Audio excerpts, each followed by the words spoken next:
Bismillahirrahmanirrahim. Assalamu alaikum, dear students. Today we will discuss a topic: scientific notation, prefixes and convention for using system international unit. तो students तीनों topic को individually study करते हैं। सबसे पहले आते हैं साइंटिफिक नोटेशन की तरफ कि साइंटिफिक नोटेशन क्यों यूज़ होती है और इसकी ज़रूरत हमें क्यों पड़ती है। तो देखिए स्टूडेंट्स, अगर आपके पास एक या कोई बहुत ही लार्ज वैल्यू हो, वेरी लार्ज वैल्यू और वेरी स्मॉल वैल्यू,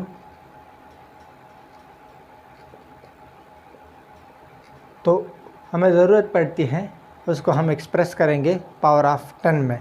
उसको हमने एक्सप्रेस करना होगा पावर ऑफ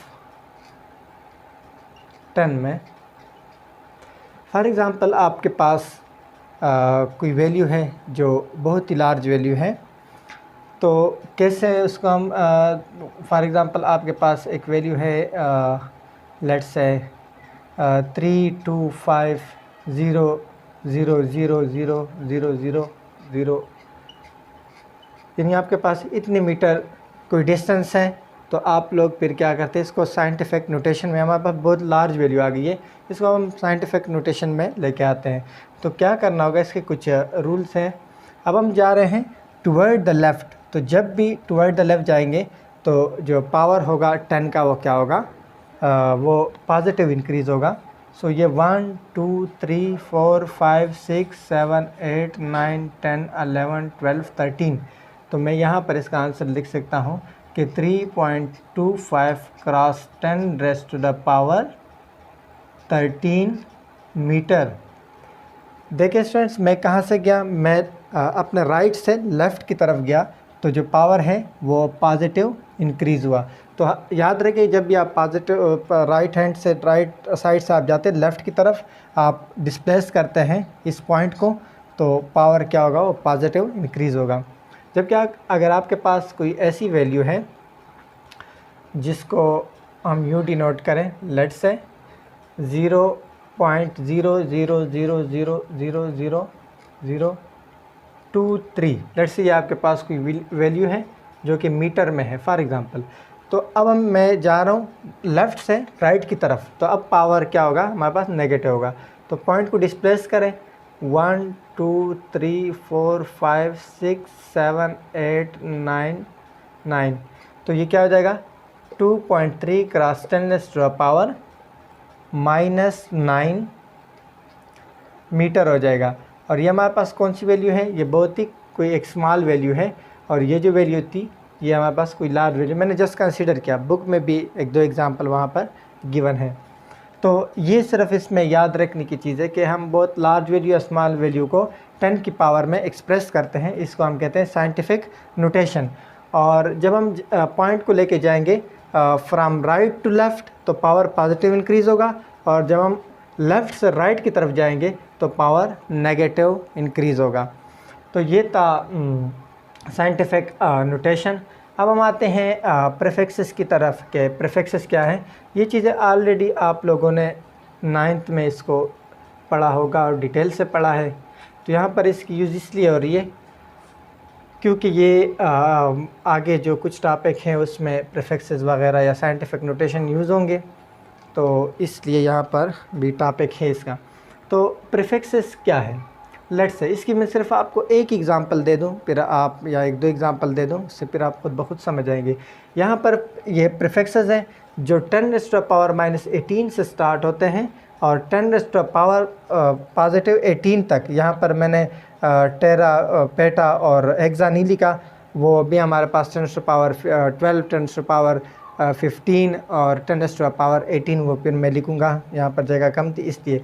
तो यहाँ पर देखें जो किलो है, अब किलो कितने की इक्वल होता है, 10 रेज़ टू द पावर 3 के। यानी मैं अगर कहूँ कि 1 किलोग्राम, फॉर एग्ज़ाम्पल मैं कहूँ कि 1 किलोग्राम, तो ये किसके इक्वल होगा, 1 multiply by 1000, 10 to power 3 mean 1000 gram.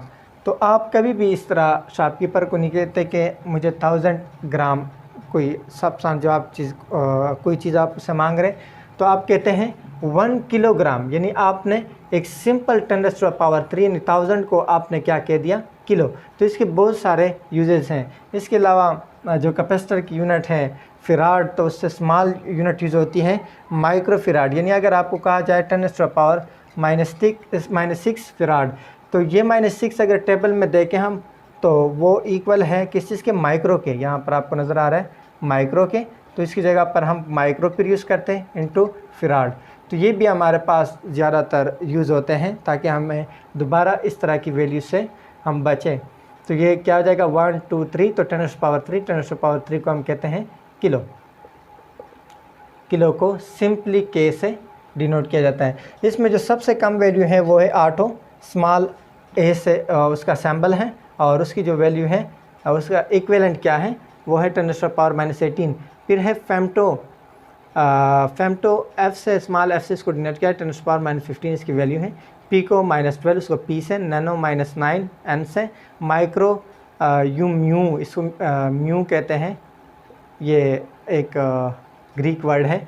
तो म्यू ये 10⁻⁻6 के, मिली एम 10⁻⁻3 के, सेंटी जिसको हम 100 भी कहते हैं वो 10⁻⁻2 के इक्वल है, डेसी 10⁻⁻1, फिर डेका 10⁻1, फिर 3 6 9। जिस तरह यहाँ पर देखें -1 -2 -3 -6 -9 -12 -15 -18 आ रहा है। सिमिलरली यहाँ पर भी डेका, किलो, मेगा, गीगा, टेरा, पेटा, एक्सा, तो वो क्या हो गए 10⁻1 10⁻3 10⁻6 10⁻9 10⁻12 10⁻15 एंड 10⁻18। तो 10⁻12 को हम कहते हैं टेरा, 10⁻12 को हम कहते हैं टेरा, और पेटा कहते हैं 10⁻15 को, और जो एक्सा है जो यहाँ पर मुझसे रह गए वो है एक्सा, एक्सा को कहते हैं 10⁻18। तो ये तीन यहाँ पर टेबल में नहीं थे, वो मैंने यहाँ पर बना दिए। तो ये था प्रीफिक्सेस, और इसके कुछ रूल्स भी हैं। तो convention for the using system international unit, यहाँ पर इसके हम कुछ रूल्स पढ़ेंगे, और इनमें हम फिर प्रीफिक्सेस के भी कुछ रूल्स हैं वो पढ़ते हैं। तो स्टूडेंट्स याद रखें, इसको मैं रफ़ कर दूँ, ये हमेशा याद रखें कि कोई भी यूनिट हो, फॉर एग्ज़ाम्पल न्यूटन, तो कभी भी उसको कैपिटल स्टार्ट के साथ नहीं लिखना। फॉर एग्ज़ाम्पल आप कहते हैं कि 1 न्यूटन, तो इस तरह नहीं लिखना होता। 1 न्यूटन आपने लिखना होगा, अगर लिखना भी है तो उसको लिखेंगे 1 न्यूटन, यानी जो पहला वर्ड नज़र आ रहा है कैपिटल उसको स्मॉल करना पड़ेगा। तो 1 न्यूटन, ये क्या है, ये नेम है साइंटिस्ट का, ये है नाम है साइंटिस्ट का, और जो स्मॉल आप एन से इसको डिनोट कर रहे हैं फर्स्ट कैपिटल को, न्यूटन को, तो वो आपके पास है यूनिट, ये याद रखना। और इसके अलावा अगर फॉर एग्ज़ाम्पल और इसी को फिर दोबारा इस तरह भी जो साइंटिस्ट के नेम है उसी के साथ इसको डिनोट किया जाता है। फॉर एग्ज़ाम्पल आप कहते हैं 2 न्यूटन फोर्स, तो आपने सिर्फ एक एन लिखना होगा कैपिटल, इसमें इतना गैप हो, 1 डिजिट का तकरीबन गैप हो, यानी 2, इस तरह मत लिखे 2 न्यूटन, 1 डिजिट का गैप 2 न्यूटन। इस तरह 3 हर्ट्ज़, ये साइंटिस्ट के नेम के एब्रीवेशन है। और अगर आपने पूरा नाम लिखना होता है तो आपने इस तरह लिखना होगा हर्ट्ज़, इसको कैपिटल एच नहीं लिखना क्योंकि ये यूनिट है, और जो कैपिटल एच से हम कंप्लीट नेम लिखेंगे वो साइंटिस्ट का नेम है।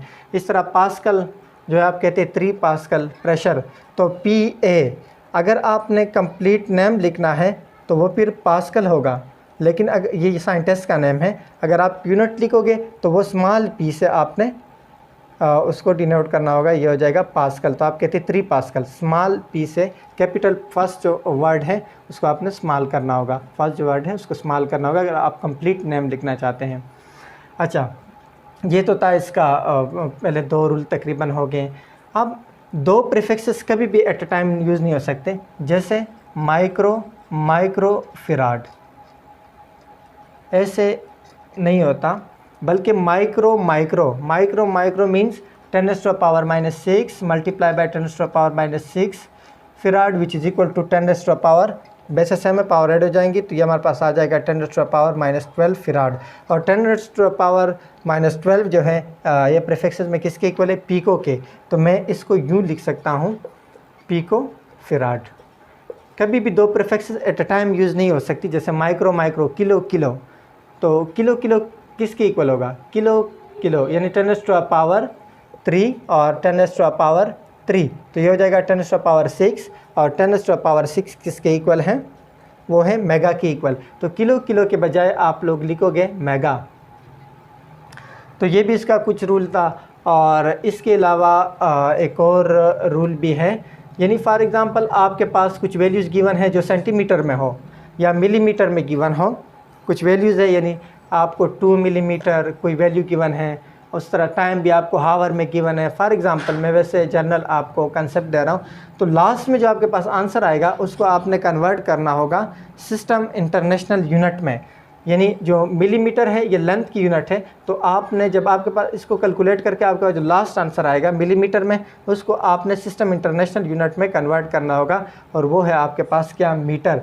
लेट्स आपको कोई चीज़ हावर में गिवन है या मिनट में गिवन है, तो सिस्टम इंटरनेशनल यूनिट जो टाइम का है वो है क्या है, सेकंड। तो लास्ट में जो आंसर है वो आपने सेकंड में उसको कन्वर्ट करना होगा।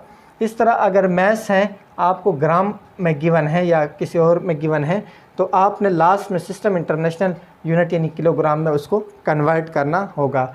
तो ये थे कुछ convention for using the system international units. तो आज का टॉपिक स्टूडेंट्स, ये आज का हमारा टॉपिक था। उम्मीद है कि आप लोगों को इस टॉपिक की अच्छी तरीके से समझ आ जाएगी। फिर भी अगर आप लोगों को कोई प्रॉब्लम हो तो आप कमेंट बॉक्स में क्वेश्चन करें, इंशाल्लाह मैं आप लोगों को उसका आंसर दूंगा। सो नेक्स्ट टॉपिक के लिए, तब तक के लिए अल्लाह हाफ़िज़।